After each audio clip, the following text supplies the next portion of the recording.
Hi, my name is Glazy and I'm here at Tightrope Improv Theatre with Peter, Dan, and Rosemary. And this is Parkinson's troupe.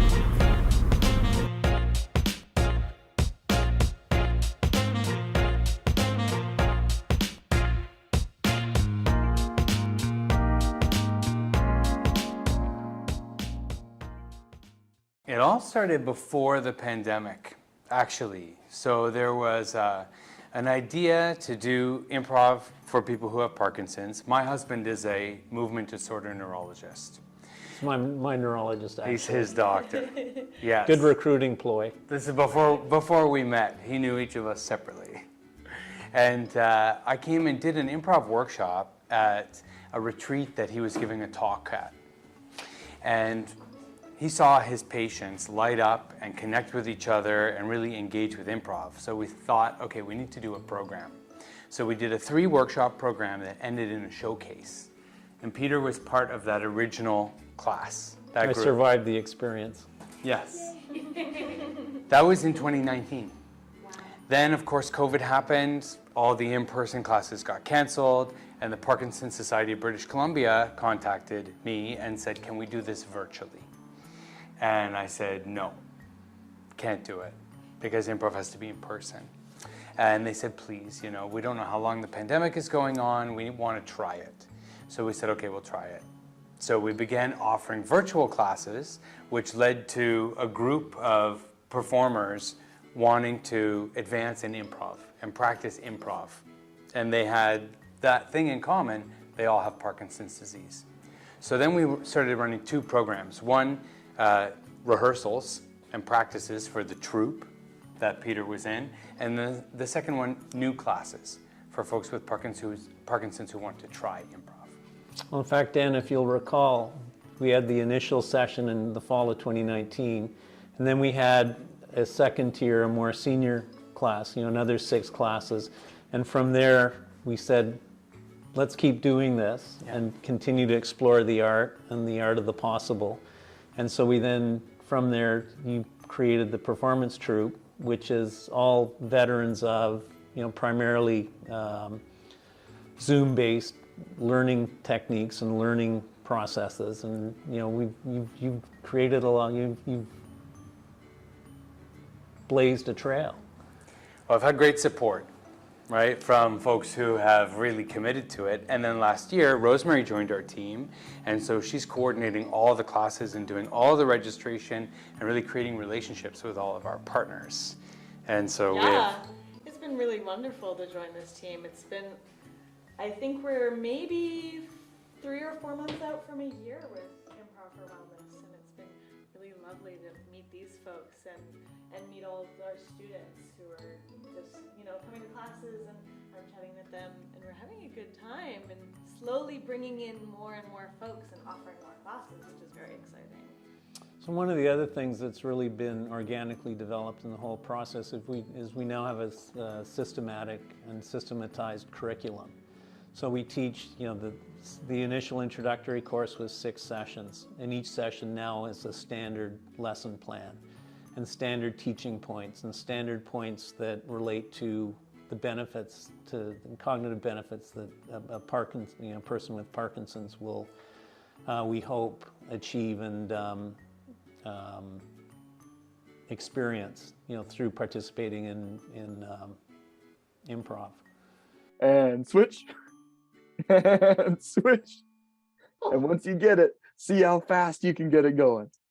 Okay, this is an impossible task. It is very, very difficult. Okay, if you find yourself getting frustrated, I want you to see if you can turn it into a laughter. Because this is the choice that we have. We are confronted with these difficult and sometimes impossible things every single day. And our choice is how we respond to it. So sometimes there's a little trick with it. You can kind of spin your hands. I've seen this one where somebody just go as fast or as slow as you want to go. I find rolling the wrists. Yeah, find rolling the wrist. Does anybody else have any tips or tricks that could be helpful for the group? No. Randy, no. Great. Shake it out. Shake it out. Shake it out. I love what Clara did. Right? If the rules don't work for you, then I encourage you to break the rules. Find a way so that the rules work for you.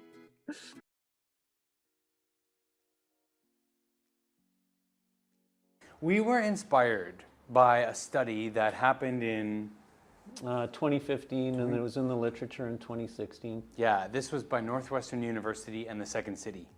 And they were studying the use of improv with the Parkinson's population.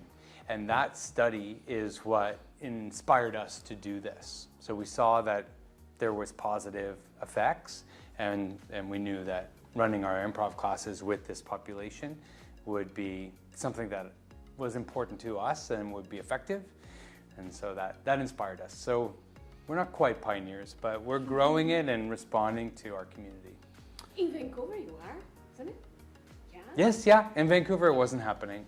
That's right, before we yeah, one of the approaches we take is exercise is, exercise helps the body, and it's the only known way to slow down the progression of Parkinson's. And so we treat improv for Parkinson's as exercise for the mind to try and, really key into the cognitive benefits that certainly I've experienced, and Dan, you'll have observed, and I've certainly observed because we put through over 150 students now through the program. Mm-hmm. And one of the things we've observed is that it helps with cognitive health and specific issues that really seem to benefit are word search. The premise around improv is yes and with Parkinson's the only choice you have is how do you respond, how do you participate, because you can't change, you can't stop it.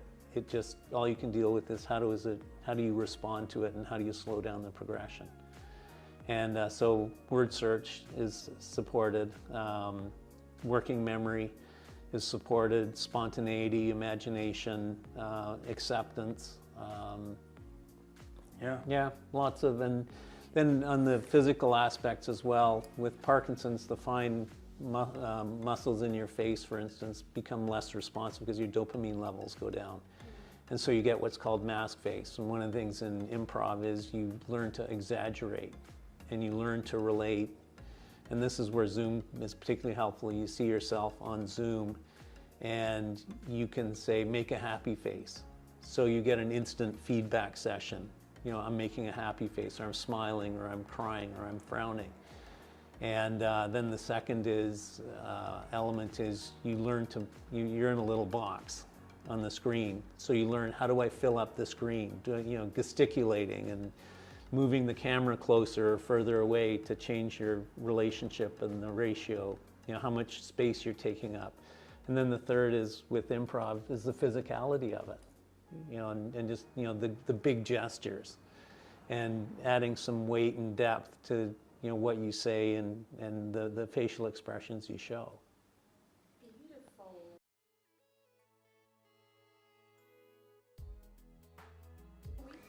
We offer these drop-in classes right now once a week, and the troupe rehearses once a week. And it really is like seeing old friends, like coming together, and that camaraderie and connection is really important. And like Peter said, all these ties around PD and symptoms and the improv lessons that we teach, they've happened organically. Like we've just started teaching improv, and then everyone in the class said, well, this helps with this helps with mood, this helps with working memory, this helps with hand-eye coordination. And so that's developed over time. And one of the really special things about our program is that when we teach the drop-in class that Rosemary coordinates, she staffs one of our performers from the improv performance troupe that has PD with the drop-in class. So we always have an assistant instructor who knows improv. So Peter's our head instructor. So he's often there helping out in the class saying, here's, this might feel silly, but here's why it matters with PD. And something like showing your emotions on the camera so that you can see to fight masking.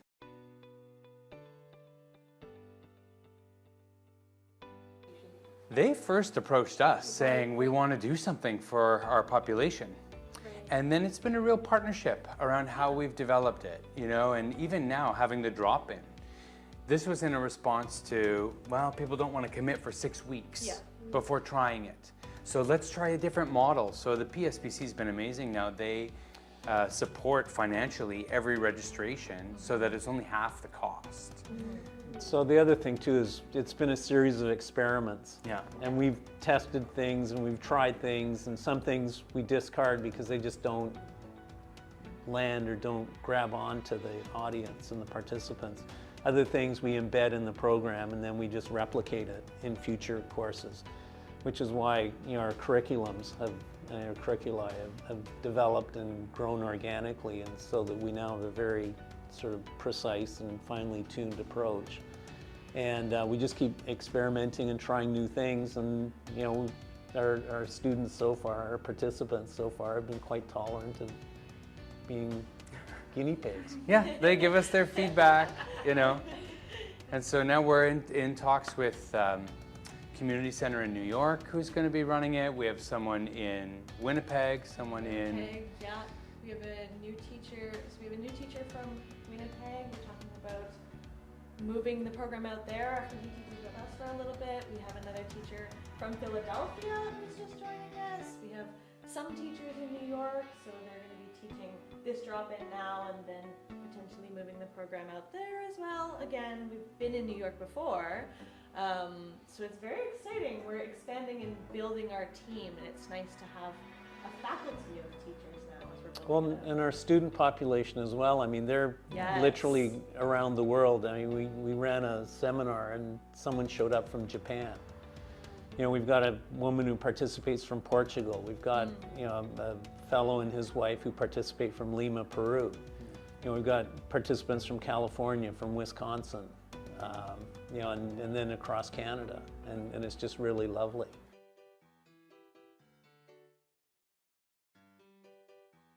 I saw him in the late summer, early fall of 2019, and he just raised it, you know, would I be interested? And I said, why not? I've never done it before. I was a lawyer my whole career, and so, you know, last thing I wanted to do was be on stage and, you know, sort of no control and no, you know, no boundaries, and really letting go.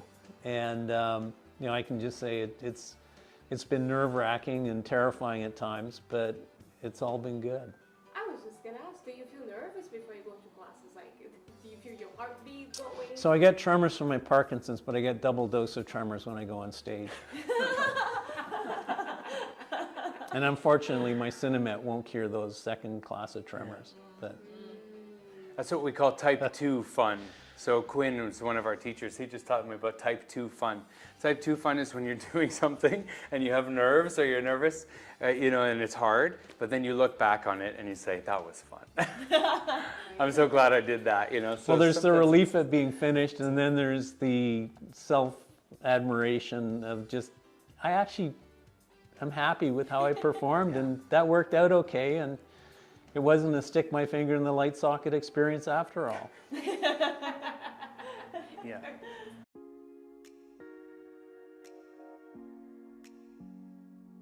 Yes.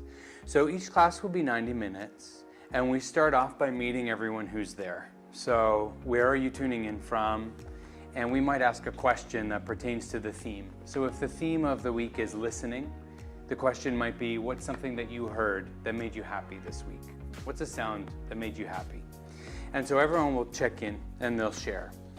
And then we'll do a warm-up. Body warm-up, voice warm-up, mind warm-up, and a group warm-up. So we might do deep breathing and a body scan for the body warm-up. We might get everyone to lead us in a stretch. Everyone has one idea. Then for a vocal warm-up, we might do some sounds. We might do some lip warm-ups, like, you know, getting everyone feeling silly. So today's focus is on celebrating mistakes and spontaneity. Today we're going to be failing a lot. We're going to be laughing a lot.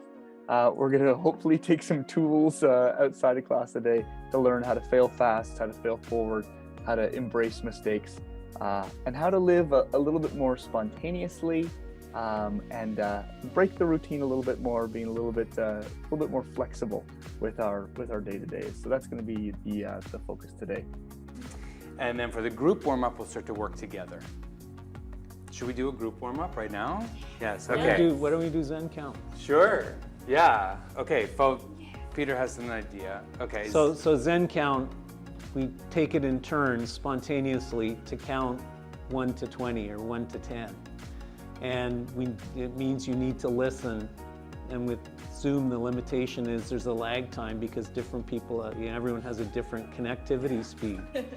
So Zen count actually works better because here I can watch Rosemary and watch Dan. And so it's easier to cue, oh, they're breathing in, so I better, if I'm going to say, put the next number in circulation, I need to do it quickly. Or, wait a minute, they're just starting to talk, so I need to just let them talk. And so you're really keying, you're really listening with your eyes as well as your ears. That's why it's a great warm-up. Okay, ready? So here we go. We're going to count up, no order. We just have to be connected. 1, 2, 3, 4, 5. 6. Okay, so there's 6 same time. 5 was good. Okay, good. all right. Let's see if we can beat 5. Let's see if we can go again and beat 5. Okay. Okay, Richard's in on it. 1, 2, 3, 4, 5, 6, 7, 8, 9, 11, 12. 13, 14, 15, 16, 17, 18. 19. Hey! Great. So you feel how connected we are. We had to work as a team. And there was no pattern. We had to really listen and sense when it's your turn. So all of a sudden now we feel like a group. So it's a great warm-up. But the other thing you have to do is you have to tame your fear, which will cause you to blurt out. So if I said 12, then if Dan was afraid that, he'd just try and rush in and 13. And so it's, getting the measure, getting the pace, and, being relaxed and calm. Mm-hmm. And knowing that when we mess up or when we say it at the same time, we're just going to start again. We're all going to start again together. There's no blood on the floor. Yes. It wouldn't actually be fun if we got it in the first try. Yes, exactly. We teach to embrace the mistake. And life is not going to go as you planned. Your day is not going to go as you planned. Your medicine is going to be on and off, sometimes without any kind of indication. So this idea of acceptance, especially embracing mistakes, it's so key to improv. It's one of the big, I think, takeaways for life with PD. Absolutely, and I talked about word search. And so with Parkinson's, you can get into this doom loop of searching for the perfect word. And I was a lawyer, and I was a word guy. And so for me, it was the perfect $12 word. Well, I've had to learn to accept that the $12 word isn't always available. So there's a couple things that come out of that. One, the theory of good enough. So I settle for $4 words. And then the second thing is if I get stuck searching for a perfect word, all I'll do is I'll just say, I'm sorry, I'm having a word search moment. So right away, I admit failure. And I admit I'm stuck. But as soon as you say and acknowledge that you're stuck, it takes all the fear out of it. And it defangs it. So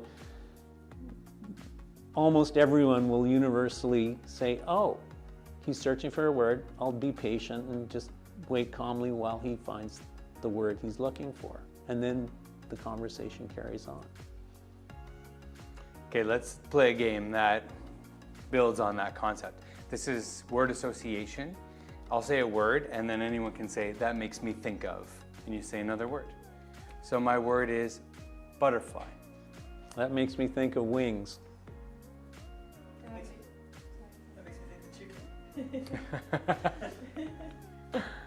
me think of doors. That makes me think of a house. That makes me think of a dollhouse. That makes me think of wallpaper. Makes me think of flowers. That makes me think of rabbits. That makes me think of Easter. That makes me think of eggs. That makes me think of omelets. That makes me think of scrambled.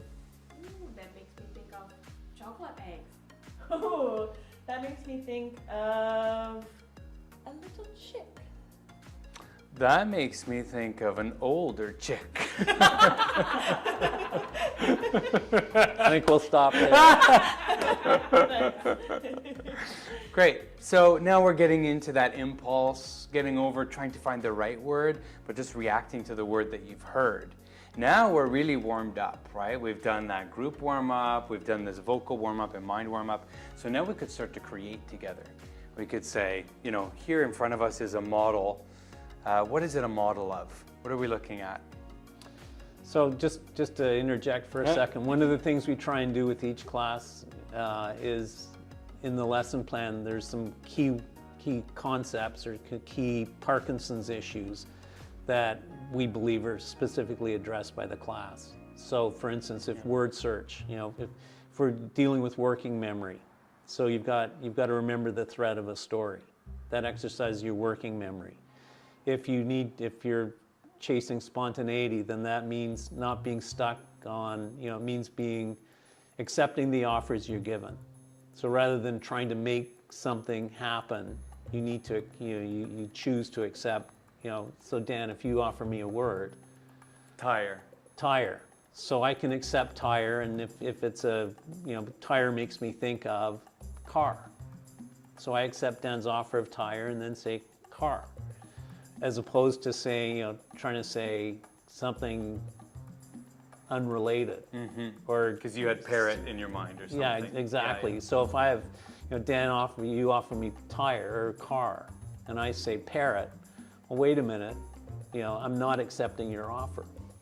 So this game is going to show it. So we have a model here. What are we looking at here? This is a model of? This is a model of the theater. Okay, of a theater. So now we're each going to give a detail of what we see. And exactly what Peter's saying, you probably have an idea of what this looks like already, but you have to be open to what we're each going to add to it. So in this theater, I see a huge stage. It's a square.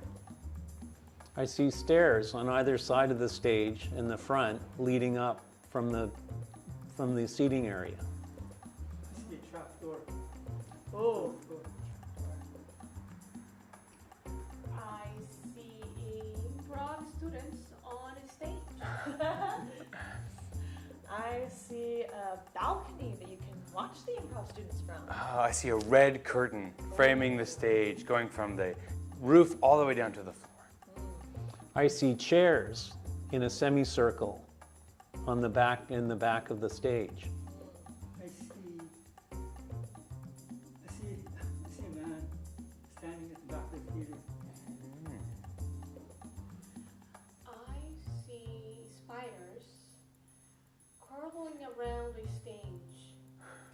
I see someone with a broom trying to sweep up the spiders. Oh, I see all the chairs in the theater are covered with blue fabric. I see a dustbin and a broom parked on the side of the screen, side of the stage. I see the man at the back. He's actually an assassin.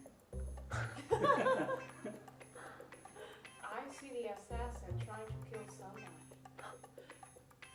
I see a stage manager peeking out from behind the wings, seeing the assassin. Oh, I see the assassin take the shot and miss, and everyone ducking and realizing that there's danger in the room. And the curtain falls. All right, hey, good. So we're naturally storytellers. A story came out of that naturally. Even the exercise, I just wanted to describe a theater. Then all of a sudden we have an assassin in the back, we have spiders on the stage, you know, trap door. This is about letting go of my plan and saying, oh, we've created something else here. And this feeling that we all have now around collaborating, and we all had a part in creating that, that creates this connection between us and this creative lift where it's like you feel part of something.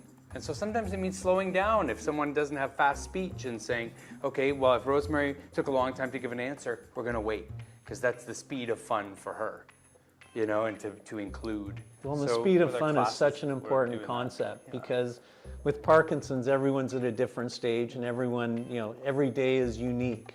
for a person with Parkinson's.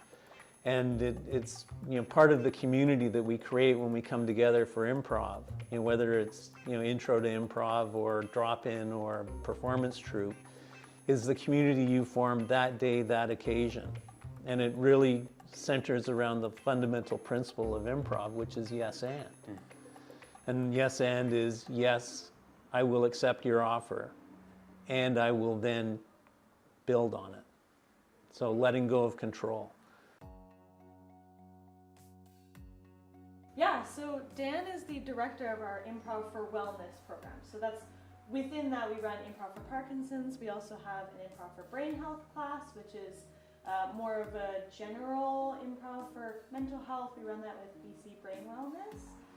With them, we were also running a weekly class that was improv for Alzheimer's and other forms of dementia.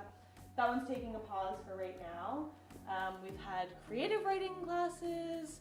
We're working in the works right now, a new offering of the Unblockables, which is improv for stuttering. So we have an exciting new spring workshop series coming up. We're in planning for that. Am I missing any? Queerprov partnership. Queerprov partnership. Oh yes, Queerprov is in the space, one of the only ones that we have right now in running in person. So Queerprov, the queer improv group in Vancouver, come in and do workshops in the theater. So we have a partnership with them. Yeah. Yeah, and it's great. It's really great. So we have a bunch of different communities, and we're always getting new offers and connecting with new groups, and it's really wonderful. Beautiful. Yeah.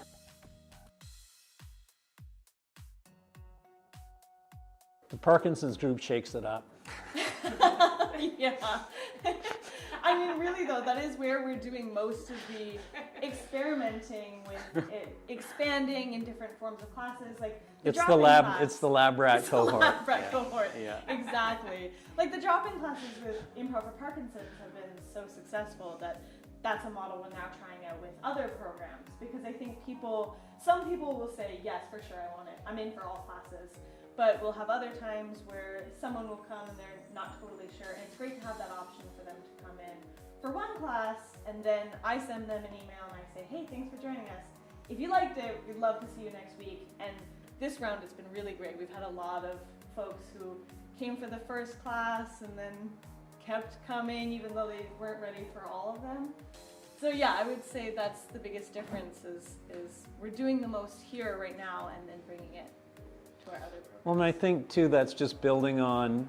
It goes back to 2019 with the first cohort, and we just test drove it, Yes. and it worked, and I think there are 3 or 4 of us from that initial class that still participate, and Dan, you're still front and center in that whole program, and we're just. We talk about how can we tweak the curriculum and how can we make it more attractive and more welcoming for newbies to join us, because there is an emotional hurdle to come out to overcome, because you're putting yourself out there, and none of us historically like to fail, but Dan, as you mentioned before, you learn how to fail gracefully, how to fail forward, and with Parkinson's, all you do is you just get to participate in occasions and ways in which you can fail with Parkinson's. But this learns, what I've learned is to do it with grace and with, without making a fuss, and it's just part of living. Right. And I mean, just after we did that exercise that we were doing, you just feel more like loose, Like you don't feel as like, oh my God, I need to please this person or say the right word or whatever, you know what I mean? And then life throws you some curveball to say, okay, your 5 o'clock is now 4:30, right? And you're like, oh, okay, I gotta, and then you realize, oh, I can take this in stride. I can say yes to that and add something to it. And I think you start to release control so much around your life and go with the flow a little bit more. And that's been taught in the class, and then you apply it, whether that's deep listening or strong offers or co-creating with your care partner. Yeah. So it's a fun thing. In fact, we have some care partners join the sessions. Yes. And they're always blown away by how supportive, and in fact, one of the things we didn't go over was at the beginning of each session, we talk about boundaries and that this is a safe space, and the only wrong thing is the thing you don't say. So we always want to meet you where you're at. If you just feel like participating today, you can absolutely just sit back, participate, watch. You can pass on whatever you like. As the director of improv for work and wellness at Tightrope, Dan Doomsha likes to say, as long as you are in this class, suffering is entirely optional. Okay, it is up to you if you want to participate or if you want to sit back. So entirely up to you, but as long as you're in this class, you have the permission to be silly, the permission to have fun, the permission to laugh, the permission to play characters, to use voices, to do silly, ridiculous, maybe even stupid things. You have the permission to be nervous and the permission to be afraid, because improv is very scary. And to say just come up with something on the spot can be very anxiety-inducing. So you have the permission to pass, the permission to take your time, whatever you need. We'll meet you where you're at. And really encouraging people to participate.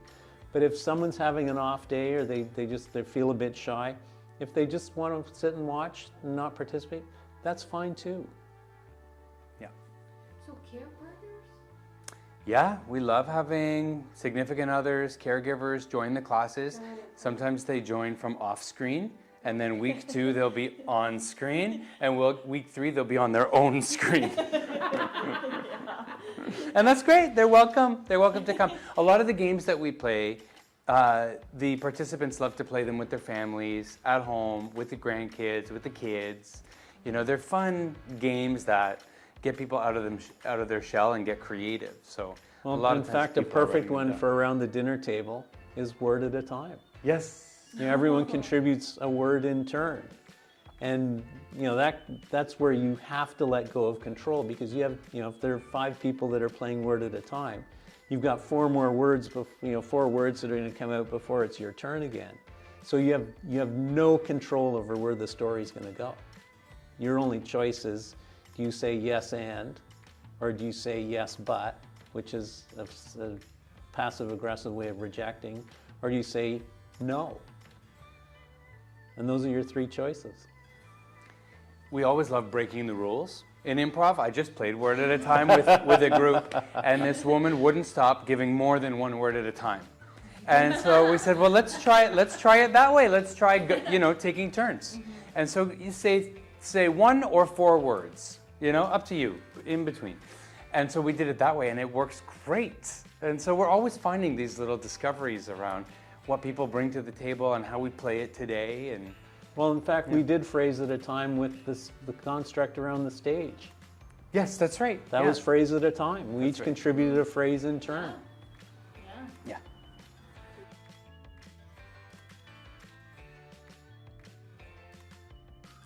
We've gotten great feedback around their partner's mood is lifted for a couple days. They seem more engaged. We're calling for co-creation. So hopefully after a class, people feel like they can co-create together, not just tell someone the plan, but to actually create together. So we found that families see a difference in the 1 to 3 days after the class, just around the engagement and the mood. And it also gives them permission to not be perfect and to accept themselves in the moment as each moment passes us by during the day. With a sense of humor, Yes. laughing at mistakes, laughing at what's unpredictable. My meds didn't last as long, The oh well principle. Oh well, what can we do now?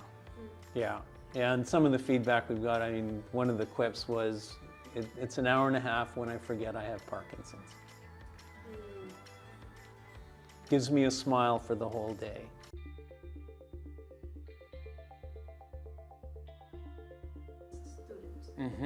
Yeah, we're talking about growth a lot with this program, especially gearing up for Barcelona, because we're going to be going to Barcelona for the World Parkinson's Congress and teaching some of these improv classes.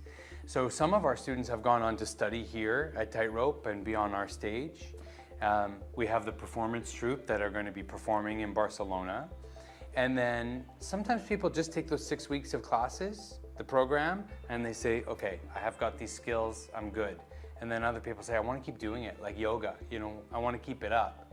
So our growth now is around different cities. is around getting this practice started in other places. And then we run a summit every August for other teachers who are doing improv for Parkinson's. So we have a partner in Nevada, Robert Cochran, and a partner in Florida, Margot. Escott. Yeah. Thank you. Yep. And so they're already running improv for Parkinson's classes. And so we just want to get everyone together who's doing this to support each other and be a resource and bring improv to more people who are living with PD. Yeah, we're just trying to build out the community, because that will engender further success and further development, because people will come back and say, I really enjoyed these 2 or 3 sessions. Can we create a course or a series of sessions on those particular subjects? And right now that happens with the performance troupe, we'll focus on setting the scene, for instance, which is how do you start a scene? Who, what, where, when, why? And if you create the information base around those 5 points, then you can go anywhere with the scene. And that's where the serendipity and the spontaneity come in.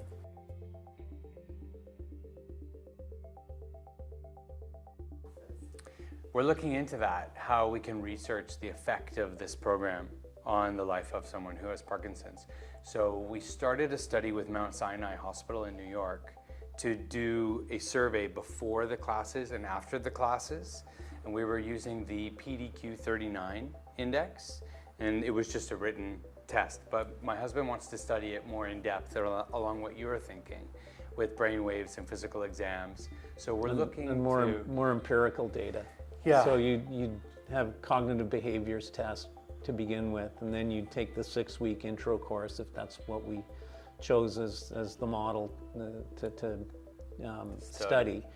And then at the end, you take another empirical cognitive, series of cognitive tests, so that, is there any definitive progression of or abatement of symptoms or cognitive benefits. We talk in normative terms. This is what we've experienced. This is what we've seen. This is what's been fed back to us. And really the next stage, Dan, to your point, and Maisie, to your question, is let's study it empirically, with recognized cognitive capacity and cognitive wellness tests, and just see, is there a change? I'm still doing it partly because I think it helps me maintain my cognitive health, just like I do exercise regularly, and for the physical side. And so we really try and complement people's physical fitness regimes with some cognitive health and cognitive wellness. Exercise for the brain. Exercise for the brain.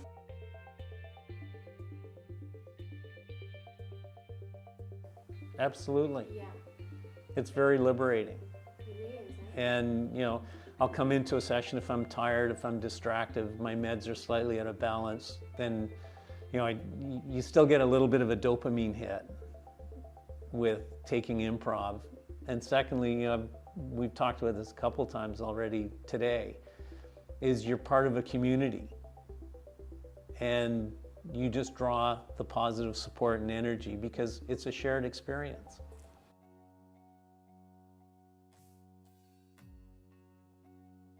Yeah, so our Improv for Wellness teachers already have an established improv teaching background. So all of our teachers have been educating in improv and teaching improv classes. And then from there, we challenge them to adopt that practice towards our populations, be it people who stutter, people who have Parkinson's, people who have compromised brain health.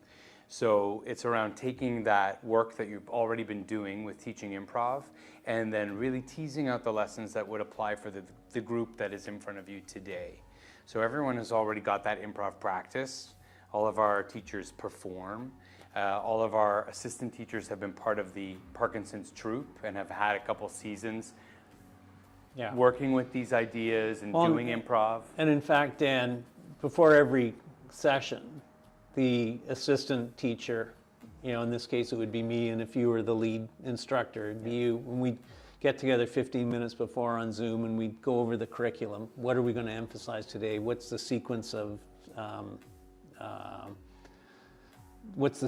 the session? What skits, what games are we going to play?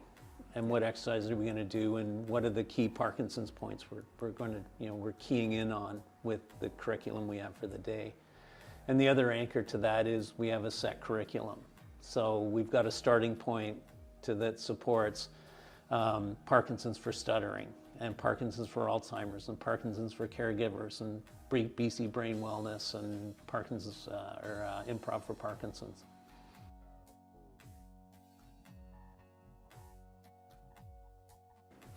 So Tightrope's mission is to advance the art form of improvisation.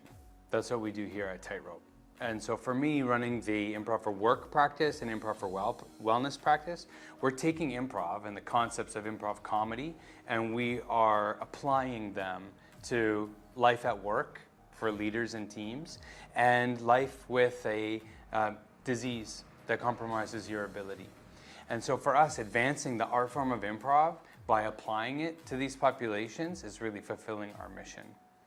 So the shows that you'll see at Tightrope, the classes that you'll take at Tightrope, we all, in all of our endeavors, try to advance the art form of improv.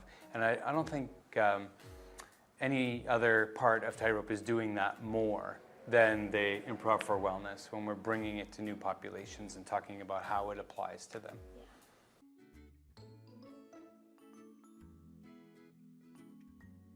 No need to give names. I do remember the performance troupe when we did this summit last summer. We had our performance troupe perform, and there was half of them in person in the theater and half of them on Zoom. And I think it was the infomercial game. I'm remembering this infomercial, and maybe you can fill in the details. But wait, there's more. I remember it was a toilet, I think I remember, that just kept having all of these fancy gadgets and things, and it was just the most ridiculous scene. But my favorite thing about it was that it kept going for quite a while, and I think it was just so much fun to watch that, because the two performers in that scene were having so much fun describing this crazy fancy toilet that they were selling to us, that it just kept going. And yeah. But if you buy now, you get 4 free toilet brushes. Yeah, to fill the whole house. Yes, that's right. And they come in 4 amazing colors. But wait, there's more. Buy now and we'll send 2 for 1.